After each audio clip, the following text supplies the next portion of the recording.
microphony. And a phony at the mic. Quiet, numbskulls, I'm broadcasting. The Doctor of Discernment is now online. You know, much like my show, in that it's a local reaction to things that are happening on a federal level. Dispensing a daily dose of common sense. No prescription required. Wow, do I have a boatload of stuff for you, from the crazy to the absurd. Let's start getting into it because, I mean, it is bizarro world out there. And I say, if it's obvious to me, should be obvious to everybody. Oh, wow. Who could have seen this coming? This is the Fourth Hour with Greg Belfrage. Hold on to your butts. Broadcasting from the basement bunker beneath Kello Radio. Welcome to the Fourth Hour with Greg Belfrage. Hey, we're getting much closer to the, when it comes to subscribers on YouTube, I'm 6 away from 550. So we need 6 more to hit 550. So if you have not subscribed to the Greg Belfrage Show yet on YouTube, please hit the subscribe button. It would be very, very much appreciated. It's great to have all of you along. So let's see what is going on this morning. We have another arrest. There are three people now who have been arrested following the interruption at that. It was a bit of a riot that occurred at the city's church in St. Paul last weekend. Another anti-ICE agitator, William Kelly, who has been arrested. And Cass Patel, in a post yesterday, announced this, as did Kristi Noem, and did Pam Bondi. Pam Bondi said William Kelly is now in custody. I don't know how familiar you are with William Kelly. He was one of those who was out there. He had said in a video, "Come and get me, Pam Bondi, you effing traitorous biatch." And he said that things along those lines repeatedly. I'm not going to throw it in your face here. Not trying to be sensational. This is what he's saying.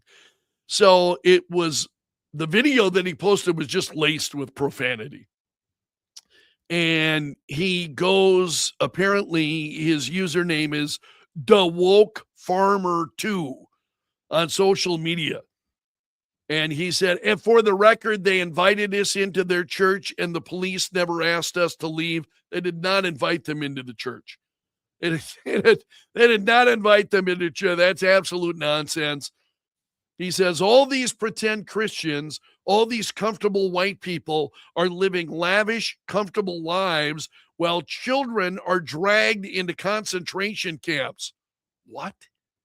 What the? I mean, what are these people? He said, you're sinners. You're pretending to be Christians. Christians recognize that we're sinners. Okay.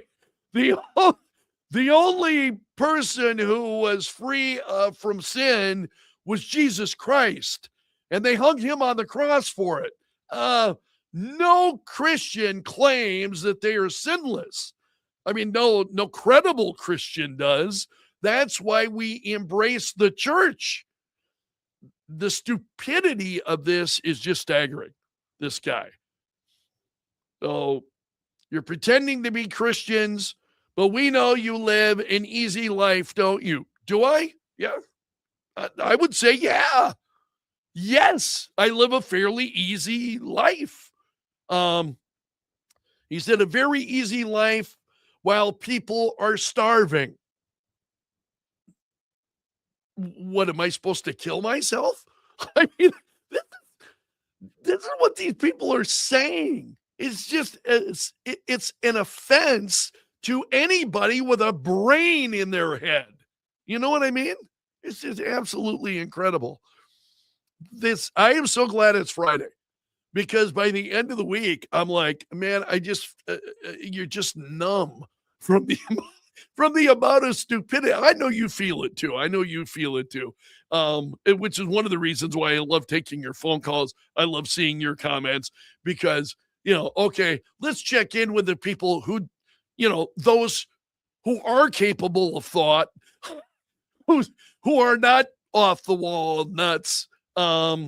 Just absolutely crazy. So that guy has been arrested. Also, you have Minneapolis businesses closing up shop today in order to protest the ICE operation. So I did not talk about this on the air this morning. Hundreds of Minnesota businesses are closing on Friday to force an economic blackout to protest ICE being in Minneapolis. And this is what, as we talked about the vice president being in Minneapolis yesterday, he's trying to reach out. Meanwhile, you have hundreds of businesses. I will tell you very candidly, that is an example of why I couldn't live in Minnesota, specifically Minneapolis. I couldn't live where this is how people think. You're going to the store or you're going to get whatever it is. You need something. So you're going to go and the store's closed. What? Who hurts by that protest? This just makes no sense. It's called Ice Out protests. Excuse me, I need a bit of a drink here. The Ice Out protests, planned as the largest coordinated protest action to date, are concentrated in the Twin Cities area. Despite below freezing temperatures, that's what I love about this cold snap. This cold snap comes just in time. Just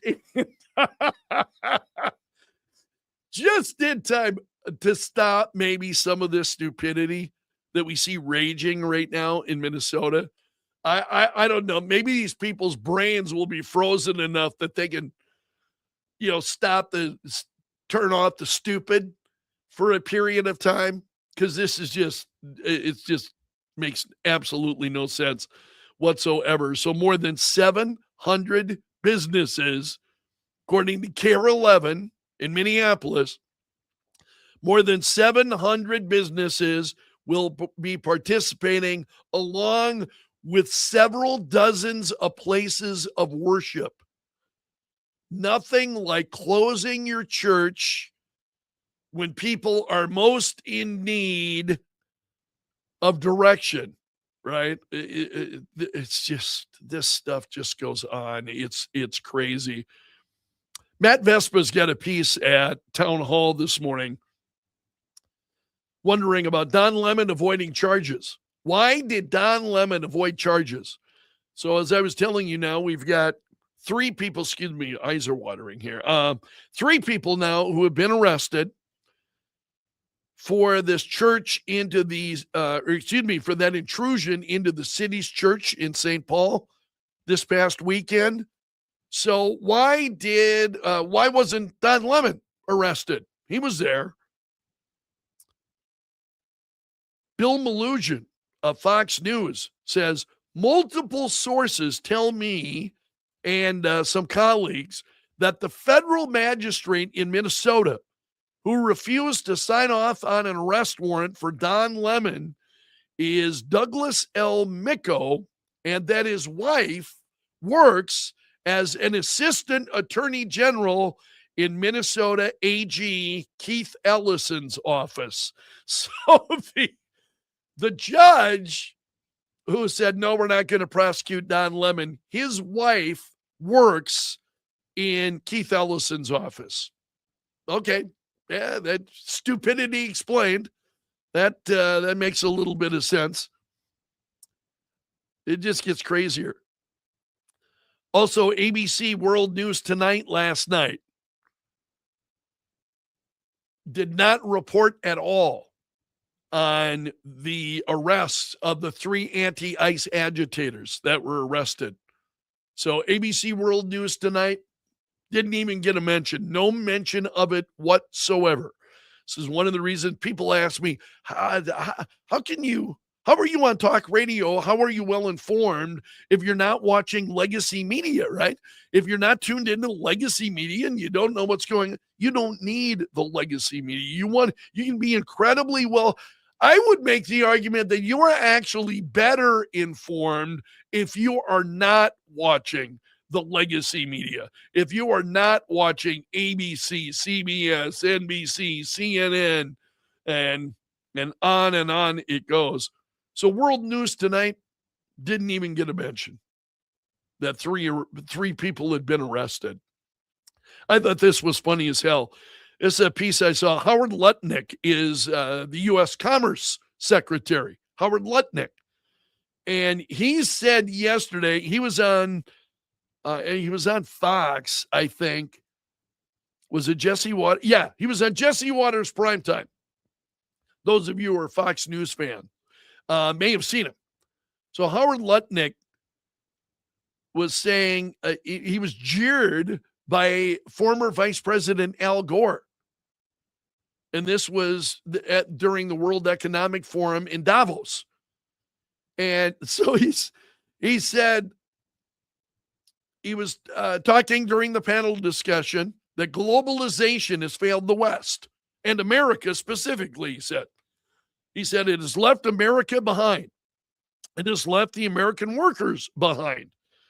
And what we're here to say is America First is a different model, one that we encourage other countries to consider, is that our workers come first.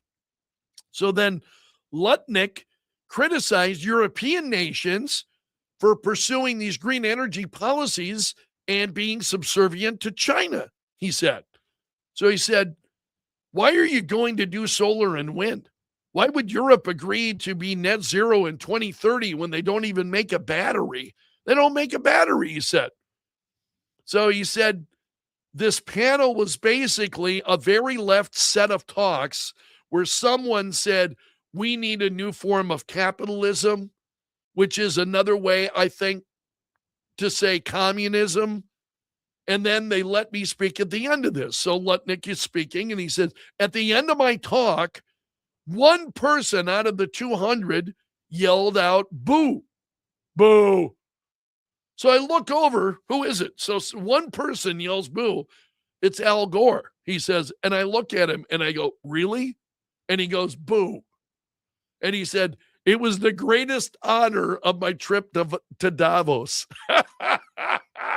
I love this. Howard Lutnik saying being booed by Al Gore was the greatest honor of the entire trip to Davos. Hey, man, there you go. Absolutely right.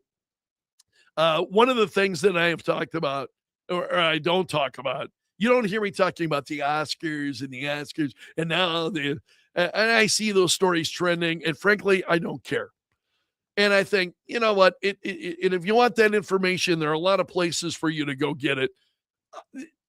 You're just not going to hear me talking about it. Okay, the story is trending. Yeah, it doesn't make Belf's News Gallery, just because there are more pressing issues, right? There's so many other things that I think are more important. I mean, some days, believe it or not, 3 hours sounds like a long time, and it is.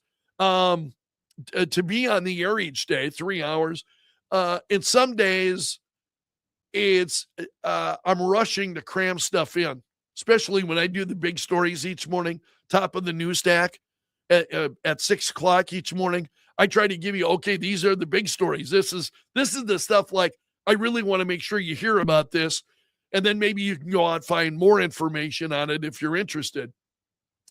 And some days it's like, it's tough to try to touch on all of that. I'm like, man, I'm going to have to pick this up later in the program because I want to make sure that I at least touch this and make you aware of it. Right. All right. And the Oscars, it is nowhere on my list. Nowhere on my list. But this caught my eye. The New York Post, excuse me, actually page6.com.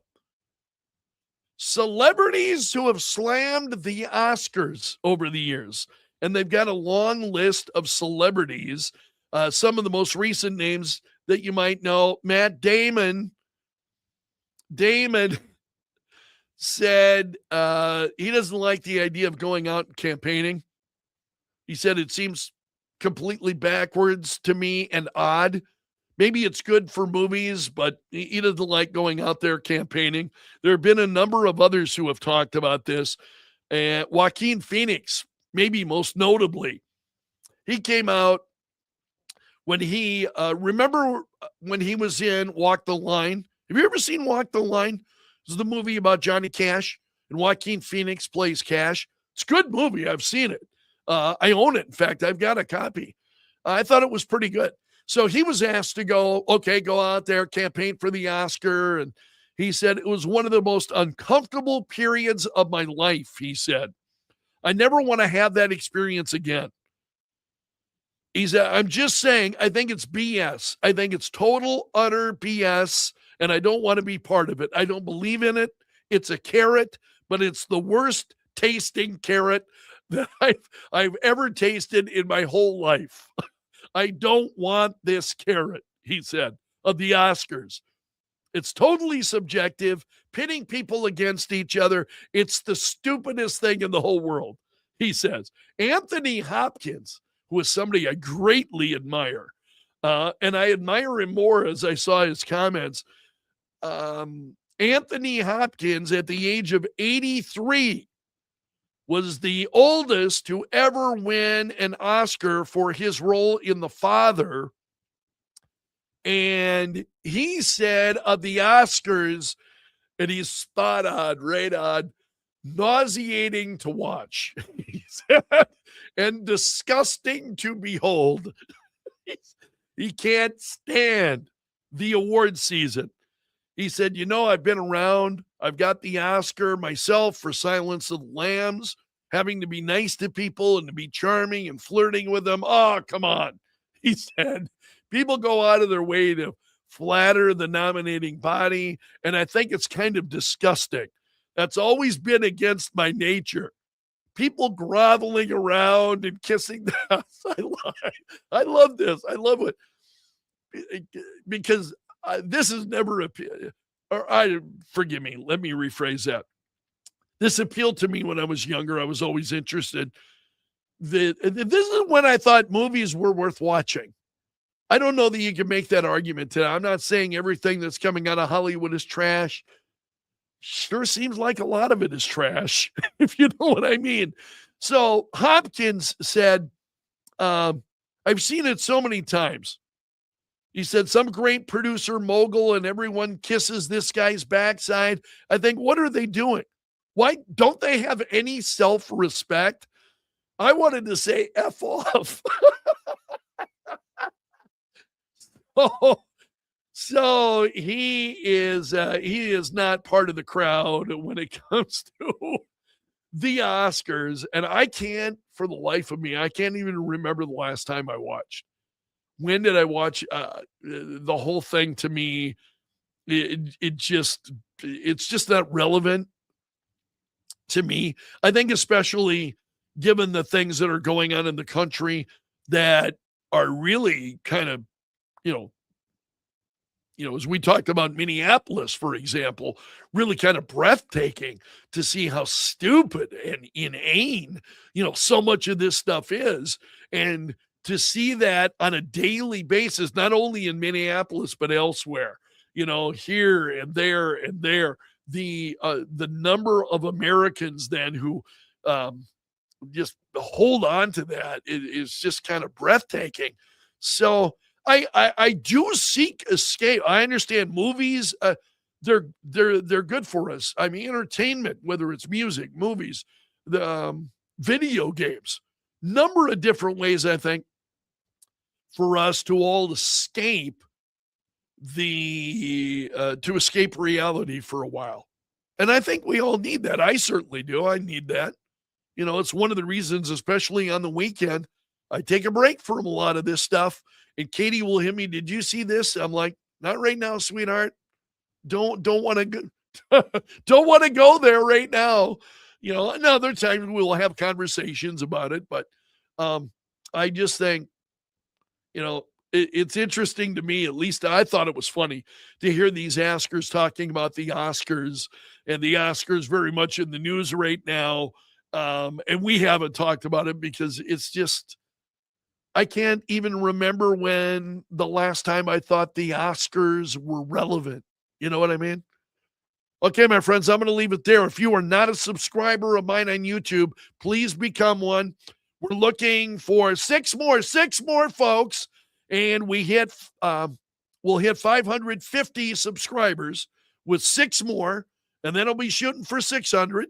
So please help me get there. If you're not a subscriber, please become one on YouTube. Appreciate all of you. Hit that like button. I wish more of you would do that. You know, I can see on the stream, you got 40 plus people who are on the stream, very few who will take the time to hit the like button. If you appreciate what we're doing and you would like more people to see the content, you know how you do that? It's by hitting the like button. It's by subscribing. Those things really make a difference. And I very much appreciate your help. Appreciate all my subscribers. So let's leave it there. You have made it to the end of the video. You are part of my gallery of champions. Special salute for the Bunker Brigade. Those folks, especially primarily they're on YouTube, who are responding and commenting.